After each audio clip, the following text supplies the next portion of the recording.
Hey, what's up, everybody? It's BATJAC J.W. Grab your popcorn and have a seat. It's time for some movie review, in a sense. I have not really done this, or kind of done it, but not in this sense.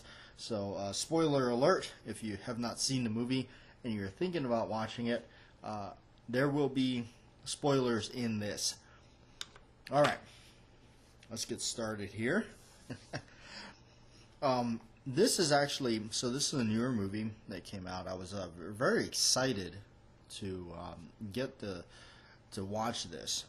It's called Dragged Across Concrete. It's starring one of my favorite actors, Mel Gibson. And you also got Vince Vaughn in it. So it's definitely, I started looking into it. I thought, well, look at this. It's another type of cop drama, which I'm a real big sucker for. So going into this, when I remember hearing about this, and I remember reading that Mel Gibson was doing this movie, really excited. I was not sure what to expect out of it. I just knew that if Mel Gibson was in it, it was rated R. It was going to be good. So this is one of those movies that I think kind of flew under the radar, came in. It was much like his other one called Bloodfather. If you have not seen Bloodfather, that's an excellent Mel Gibson movie that just these were like, I don't know, slipping by or just kind of getting in. This one, far as I know, did not go to the theater, or at least I didn't see it advertised in the theater. But so it is also the same director of Bone Tomahawk, which I've seen, and Brawl in Cell Block 99, which I have not seen. Bone Tomahawk, if you've not seen that, it's a really interesting Western film starring Kurt Russell. It's very graphic in nature. So, heading into Dragged Across Concrete, first of all, it is rated R. We have for strong violence, grisly images, language, and some sexuality and nudity. So very for me, the minute you see rated R, strong violence and stuff usually means for me it's going to be an entertaining, fun time, because I think Quentin Tarantino said it best. Violence is the most exciting thing to watch on film. So this one is really weird because it wasn't kind of what I was expecting. It really wasn't. So you got Mel Gibson and Vince Vaughn are these two cops, and now Mel Gibson is definitely looking worse for wear in it, and I'm assuming that they really wanted him to look that way because definitely no hair dye going on. He's rather scruffy looking through the whole thing, and very tired looking. His character, the whole kind of feel of it was kind of like the way Bruce Willis played Mosley. I think it was Jack Mosley, his character, in 16 Blocks, which is actually directed by Richard Donner. Very much, if you haven't seen that, that's Bruce Willis's character, very tired, very should have probably retired 10 years ago, but still keep going. So that was kind of the impression I got from Mel's character in this one. And Vince Vaughn is the more of a younger of the two, I guess, more of the spark to him. So right away, first introduction to them, they get involved in some kind of like an arrest or a raid or something like that. Well, Mel Gibson puts his foot on this guy's neck or something, and somebody happens to videotape it. That's basically your classic, almost police brutality caught on tape kind of a bit. Although they don't really go into that too much. I mean, I guess they cover it as best they could. They show the news. They get called in the captain's office. He says, "By the way, you did this thing, and it's going to air on TV, and you're suspended." So their lives are not that great. Mel Gibson especially. He's got a wife that's crippled by some disease, and a daughter that's getting pretty much picked on and attacked throughout the town. They absolutely hate the town, so all this is just kind of bearing down on him. So They basically devise this plan where Mel Gibson basically calls his partner up and says, "Hey, meet me outside my house at 4:30 in the morning. Um, don't ask questions." And he throws two bags in his car and says, "Hey, drive way up north or wherever they're going." And Vince Vaughn's kind of like, "What are we doing?" He says, "Best not ask questions."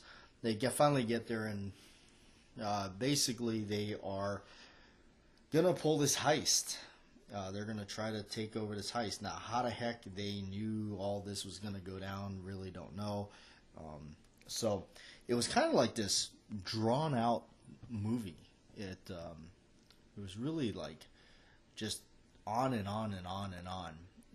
Really without. But now, before you kind of say, "Well, that sounds boring, BATJAC, why would we watch it?" It is a movie that kept me going. I did keep wanting to watch it because I kept wanting to know what happens.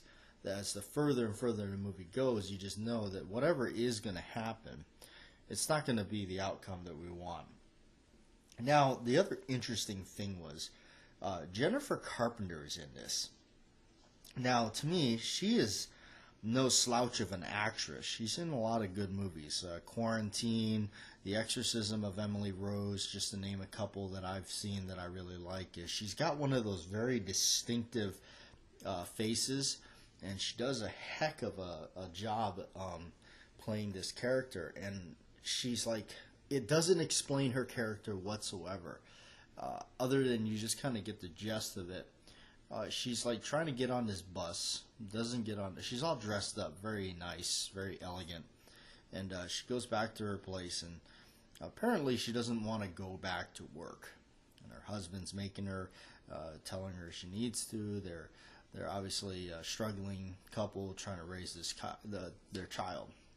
So she wants to see the child before, the baby, before she goes back. He forces her to go because, hey, they need to make money and all that. So she wants to, Anyway, with all that drama and really good acting on her part, she finally goes back to work, and she goes back to work at this bank. Well, this happens to be the bank that these guys are going to knock over. So they knock it over, and they just basically blow her up to pieces.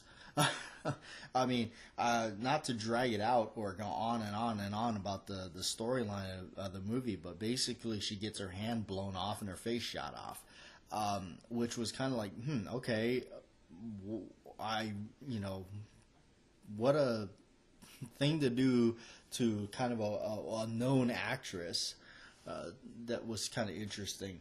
So, and then there's this other character. He's kind of one of the guys. He's a criminal, a career criminal. He's involved in this bank heist and everything. So basically the story surrounds, you got Mel Gibson and Vince Vaughn pretty much doing this like horrible version of a stakeout, as doing what they've been trained to do as police, but now they're gonna to take it for themselves. So it pretty much, and then there's like these mysterious characters that are also involved in bank robbery that you really have no backstory on what they're. And then there's one guy in like a full-on like suit that you really don't see much, and he robs a convenience store, shoots the clerk and an unsuspected person that just walks in the door. It made no sense to me, but it was like I said, it's a movie that kept me going because I did keep wanting to watch it because I kept wanting to know what was going to happen. There's a lot of these really weird prolonged sequences of like Vince Vaughn eating a sandwich, and then they're just this like standing weird uncomfortable like moments where you're kind of like, I don't know. I guess they're really showing you the dynamics of their relationship as partners, as friends, now facing consequences for some actions that they did, which is just, I guess it's just a way of developing character base. But it is kind of quirky and weird in its own self, which is kind of the director's personal art take on stuff, artistic take on it, which is very interesting because it's kind of like Bone Tomahawk was kind of weird like that too. That had some weird sequences like that. So all in all, it was a very interesting film. I mean, of course, the final ending was just kind of like, yeah, it was not bad, but it was kind of also kind of like, I wish it would have ended differently. I wish it would have ended more, I guess, a happier ending. But if you're familiar with Bone Tomahawk, it is no surprise that the ending happened the way it did, because it'd be just by looking at the way Tomahawk ends, it's nothing like I guess your classic happy Hollywood ending where it's like, oh yeah, finally, it all came together and it all was worth it or anything like that. No, ultimately everybody gets killed and they don't make it. But there is some sort of redeeming salvation, if you would, of the ending where the families were taken care of, I guess. But all in all, kind of a strange movie. I can understand why a lot of people didn't like it. A lot of people kind of was like, it did receive a lot of kind of negative reviews in a sense. But to me, as a big fan of Mel Gibson, I would say definitely worth watching if you like Mel Gibson. But if you really don't care for Mel Gibson, you might not enjoy the movie. But I like him, and I thought he was a really good team to be connected with Vince Vaughn. Vince Vaughn's definitely an okay actor. I think he's interesting because how he can do which I really like his comedy movie like Couples Retreat, which was very interesting, and then he does some really good comedy, but then he has that dark side to him. Like when I saw him in the remake of Psycho, I noticed it. He does have that capability of playing a darker character. So he's kind of an interesting. He's really a wild card. You never know what you're going to get with him. So you mix that with Mel Gibson. You call it rated R, and of course with a title, or you give it a rating of rated R, and then you give it a title like Dragged Across the Concrete. It piques my interest. So definitely, I thought it was not bad. Was not a disappointment to me entirely, but it wasn't. It's very misleading. It's not what you think it is.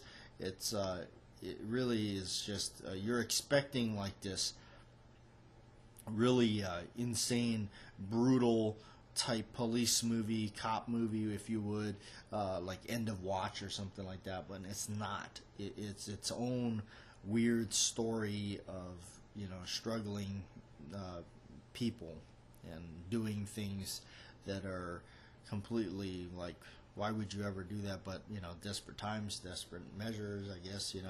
So, but interesting enough, it was very interesting, and it kept me definitely wanting to watch more of it. It still added the element of, I guess, what people consider hip these days, in a sense. I don't know, which I definitely am not like connected to or keen on. I guess I'm just too old school with my films and lifestyle of I'm just like Taxi Driver, James Caan and Thief, and that kind of time. So, but this one was definitely, like I said, it kept me going throughout it. It made me kind of keep watching it. But if I were to compare it to some of his other movies that he was doing, that were kind of popping out, where he was kind of getting back into like this gritty kind of character, such as Bloodfather, Edge of Darkness, those that he was now he's come back to and doing, like Get the Gringo and whatnot. Although like this one falls more in the line of like Edge of Darkness, in that gritty kind of really almost depressing essence of like this man falling apart. It really does. Mel Gibson does do a really good job at characters like that. So you really feel like when you're watching it and his character, and you really sense the pain, the struggle, desperation, and just all hope failed kind of thing with his character that he plays, and he's really good at delivering that. So you really feel that despair kind of feel from him in itself, the way he plays it. It reminded me a lot of like a combination of his character from Edge of Darkness, where he's pretty much defeated, but yet he's still crawling to that finish line to see if there's anything still to win, but yet just not really, consequences are just not really his concern. I mean, he's a character kind of feeling like I've lost everything and I really don't have much more to lose. So when there's, in that sense, he feels like, well, there's a lot more to gain than lose. So with that connected with the tiredness, I guess, from like the Bruce Willis's character from 16 Blocks is the way I would describe his character in this movie. So anyway, that's it. Dragged Across Concrete. So it was interesting. The cover kind of reminds me of like Star Wars The Force Awakens cover. Interesting, with the shades of red and fiery orange and black, and just the way the cover looks. It definitely is like the Force Awakens poster. So anyway, I'm BATJAC J.W., and that's a little chat on the movie.